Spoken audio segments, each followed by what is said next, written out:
राहुल गांधी के खिलाफ एफआईआर दर्ज। पीएनएस के सेक्शन 117, 125, 131, 35 के तहत एफआईआर। बीजेपी सांसदों की शिकायत पर एफआईआर।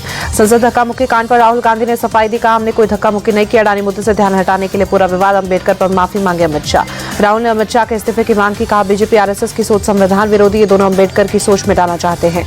मल्लिकार्जुन खड़गे ने बीजेपी पर साधा निशाना, कहा अंबेडकर के मुद्दे से ध्यान भटकाने के लिए दूसरे मामले लाए गए। मल्लिकार्जुन खड़गे ने कहा अमित शाह अपनी गलती मानने को तैयार नहीं। बीजेपी ने हमेशा अंबेडकर का अपमान किया, उनका मजाक उड़ाया। कांग्रेस के आरोपों पर बीजेपी का पलटवार। शिवराज सिंह चौहान ने कहा राहुल गांधी के आचरण को सबने देखा, उन्हें माफी मांगनी चाहिए। शिवराज सिंह चौहान ने कहा संसद में लोकतंत्र की धज्जियां उड़ाई गई, बीजेपी सांसदों के हाथ में डंडे होने का आरोप गलत। संसद परिसर में हुई धक्का मुक्की में बीजेपी के 2 सांसद मुकेश राजपूत, प्रताप सारंगी को चोट लगी। राहुल गांधी पर धक्का देने का आरोप। बीजेपी महिला सांसद का राहुल पर बड़ा आरोप, कहा धक्का मुक्की के दौरान राहुल ने मेरे बेहद नजदीक आए। संसद में सभापति धनखड़ को चिट्ठी लिखी।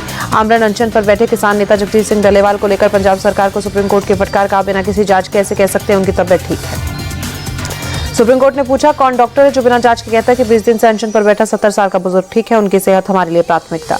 2016 के बाद अब तक SC, ST, OBC के लिए खाली पड़े 4 लाख पदों को भरा गया, सरकार ने संसद में जानकारी दी। केंद्रीय कर्मचारियों के लिए समय से पहले रिटायरमेंट का प्रस्ताव विचाराधीन नहीं, संसद में सरकार ने बताया। महाराष्ट्र में अमरावती में air India flying training centre शुरू करने वाला है, इसके लिए कंपनी ने 34 ट्रेनिंग एयरक्राफ्ट का ऑर्डर दिया है। सूत्रों के हवाले से खबर। वक्फ संशोधन विधेयक पर बनी JPC के सदस्यों से राजस्थान वक्फ बोर्ड के पूर्व चेयरमैन और लखनऊ के ख्वाजा मोइनुद्दीन चिश्ती लीग यूनिवर्सिटी के पूर्व VC ने मुलाकात की। विधेयक पर पॉइंट टू पॉइंट बात।